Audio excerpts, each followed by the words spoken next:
Hello दोस्तों, मेरा नाम है Ankit Singhal. Welcome to today's video. आज का टॉपिक है, क्या is it a good time to invest in Deepak nitrate. तो चलिए शुरू करते हैं। हम इस वीडियो को दो पार्ट में डिवाइड करके technical analysis and fundamental analysis, इसके साथ ही हम इस पूरी वीडियो को हर पॉइंट्स को जो हमारी स्टॉक सिलेक्शन चेकलिस्ट है उसके हिसाब से बैकअप करेंगे। सबसे पहले हम देखते हैं दीपक नाइट्राइट कब बनी थी। ये 1970 के आसपास इनकॉर्पोरेशन डेट है, इतनी पुरानी कंपनी है। इसके बाद ये एनएससी में लिस्ट होती है मैक्सिमम। इसका आईपीओ करीबन 2010 के आसपास आया था। इसने अपने इन्वेस्टर्स को पैसा बना के दिया है और 5 साल के आसपास में भी इसने अपने इन्वेस्टर्स को पैसा बना के दिया है। ठीक है। इसके बाद जब हम यहाँ पे जाके चेक करते हैं तो ये केमिकल सेक्टर की कंपनी है और ये मिड कैप कंपनी है। ठीक। इसके अलावा जब हम इसका मार्केट शेयर की बात करते हैं तो इसकी जो मार्केट शेयर है करीबन 75% के आसपास है। अगर ये आप देखें ग्लोबल मार्केट शेयर्स में ये नंबर वन प्लेयर है। इसके बाद अगर इसके रेवेन्यू मिक्स की बात करें तो आप यहाँ पे देख सकते हैं ये भी अच्छे से डिस्ट्रीब्यूटेड है। इसमें यूएस से एशिया, यूरोप, इंडिया के हिसाब से ये ऐसा ऐसा इसका रेवेन्यू है, विच मीन्स इसकी रेवेन्यू पे भी कोई डिपेंडेंसी नहीं है। ये भी डाइवर्सिफाई है और इसके बाद जो इसके प्रोडक्ट्स हैं उस पे भी इसकी डिपेंडेंसी है, वो भी डाइवर्सिफाई है। ठीक है। इसके जो बिजनेस वर्टिकल्स हैं वो ये रहे, और ऑपरेटिंग प्रॉफिट ब्रेकअप्स जो हम करते हैं, एडवांस इंटरमीडिएट से 48 आता है और फिनोलिक्स की तरफ से 51, विच इज हेल्थ एमिक्स। ठीक। अब हम अपनी चेकलिस्ट पे चलते हैं। तो हमने देख लिया कि इनकॉर्पोरेशन डेट चेक हो रहा है, सेक्टर हमारा केमिकल सेक्टर है, मार्केट कैप हमारी मिड कैप है, स्टॉक लिस्ट करीबन 2010 में हुआ था, ये भी चेक हो रहा है, एनएससी पे लिस्ट हो रही है, ग्रोइंग सेक्टर है, ये चेक कर लेते। इसके लिए आप देखेंगे इंडिया में अगले 3 साल के अंदर स्पेशलिटी केमिकल्स में 15,000 करोड़ का कैपेक्स आने वाला है इस रिपोर्ट के हिसाब से। और इस रिपोर्ट के हिसाब से 16,000 करोड़ का कैपेक्स आने वाला है।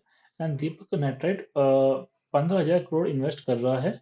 ठीक है। अगले आने वाले 2 से 3 सालों में ये रिपोर्ट 2022 में पब्लिश हुई है और ये ग्रीनफील्ड एक्सपेंशन है। ठीक है।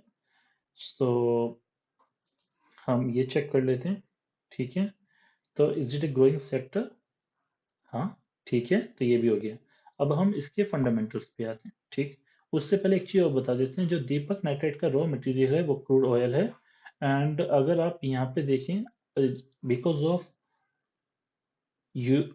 Russia Ukraine war war crude oil जो था उसका प्राइस बढ़ गए थे। आप ये देख सकते हैं जून 2022 में और मार्च 2022 में सबसे ज्यादा हो गया था। तो अगर कोई भी कंपनी, एंड इस वक्त कहते हैं all over the world inflation भी ज्यादा था, तो अगर कोई भी कंपनी का कोई भी रॉ मटेरियल का प्राइस बढ़ता है तो उसका ऑपरेटिंग प्रॉफिट कम होता है। ऑपरेटिंग प्रॉफिट कम होता है, ऑपरेटिंग प्रॉफिट मार्जिन कम होता है, जिसकी वजह से उसका कहते हैं प्रॉफिट बिफोर टैक्स कम होता है, जिसकी वजह से उसका नेट प्रॉफिट कम होता है। पर हमें पता है ये जो सिचुएशंस होते हैं ये टेम्परेरी होती हैं। ठीक है। वो क्या कहते हैं, कोई भी दो कंट्रीज के बीच में वार हो या कोई भी कहते हैं किसी भी कंट्री में इन्फ्लेशन हो, ये ज्यादा टाइम तक नहीं रह सकता है। ठीक। अब इसके बाद हम चलते हैं स्क्रीनर पे और वहां पे देखते हैं एक के बाद एक। आप देख सकते हैं इसका आर ओ सी ही 30% है। ठीक है, विच इज गुड। एंड 5 साल का आर ओ सी भी 34.8 है। डेट टू इक्विटी सिर्फ 2%, यानी कि जिन्होंने ज्यादा कर्जा नहीं ले रखा है। ठीक है। और प्रमोटर ने कोई प्लेस भी नहीं कर रखा है। एंड स्टॉक पी 33.4 है। और जब हम यहाँ पे आके देखते हैं 10 साल का 25 है और 5 साल का करीबन 27 पॉइंट है, और इसका हमारा 30 के आसपास है। यानी कि ना तो ये ज्यादा ओवर है, यानी कि ज्यादा ओवर वैल्यूड है, ना ज्यादा अंडर वैल्यूड, यानी कि इसका प्राइस करेक्शन हो चुका है। अब हम यहाँ पे चलते हैं। इसके बाद सेल्स। सेल्स देखिए, सेल्स हाईएस्ट एवर है, दैट इज 0.1। पिछले लगातार से 5 3 8 8 साल में लगातार सेल्स बढ़ती जा रही है। ठीक है। एंड 6 6.5 टाइम्स के आसपास हो गया। उसके operating profit ever, operating profits highest नहीं है, सेकंड हाईएस्ट के आसपास है। वो इस वजह से जो हमने देखा था, इनका रॉ मटेरियल की कॉस्ट यहाँ पे क्रूड ऑयल है, जो यहाँ पर आप देख सकते हैं 51 थी, 51 55 थी, ये 67% हो गया है। ठीक है। एंड इसके अलावा ये कॉस्ट, अब अगर आप देखेंगे तो ये धीरे धीरे प्राइस वापस नीचे आता जा रहा है और ये 2022 के आसपास का है। ठीक है।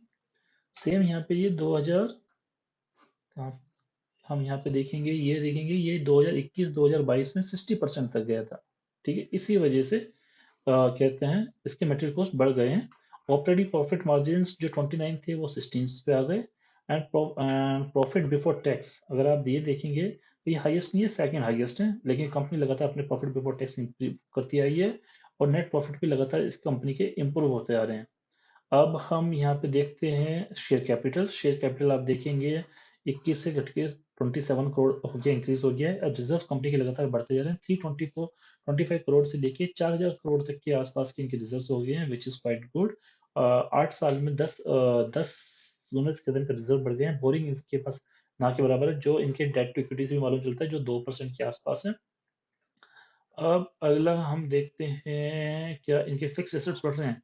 तो जैसे हमने यहाँ पे देखा था, ये इन्होंने 1500 करोड़ कहते हैं इन्वेस्ट कर रहे हैं ग्रीनफील्ड एक्सपेंशन में। सेम आप यहाँ पे देख सकते हैं कि फिक्स एसेट्स यहाँ पे 549 से लेके 1960 तक हो गए हैं। कैपिटल वर्क इन प्रोग्रेस भी है, तो यहाँ पे भी है कि कहते हैं पैसा दे चुके हैं, प्लांट बन रहा है।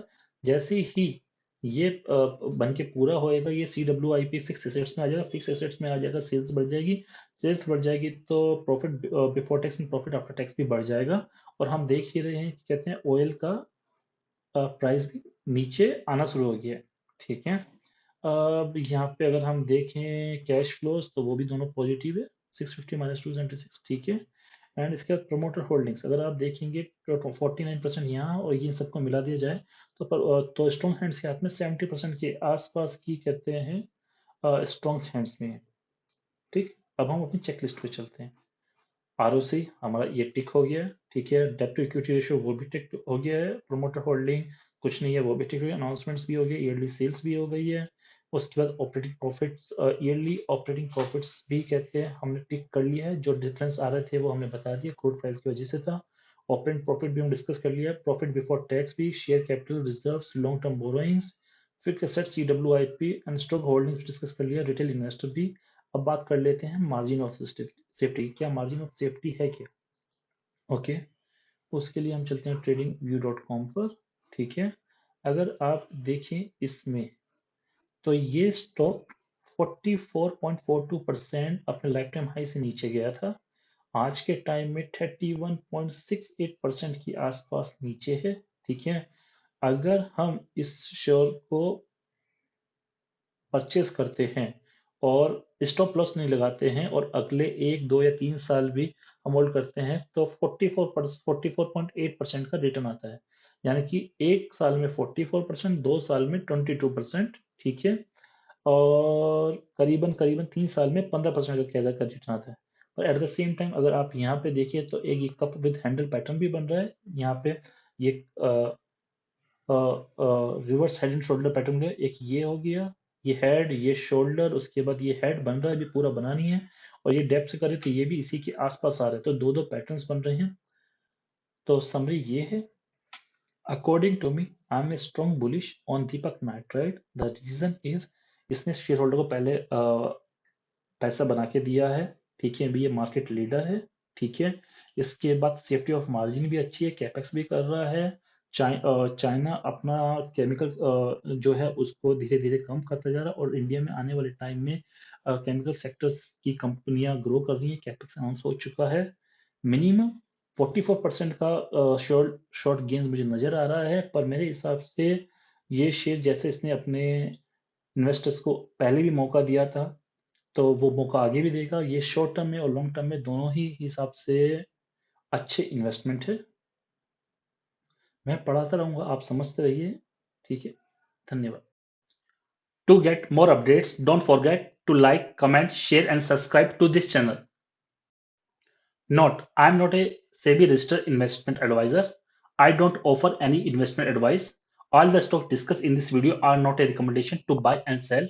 Please do your due diligence before purchasing any stocks. The intent of this video is purely education purpose only. Stock market investments are subject to market risk.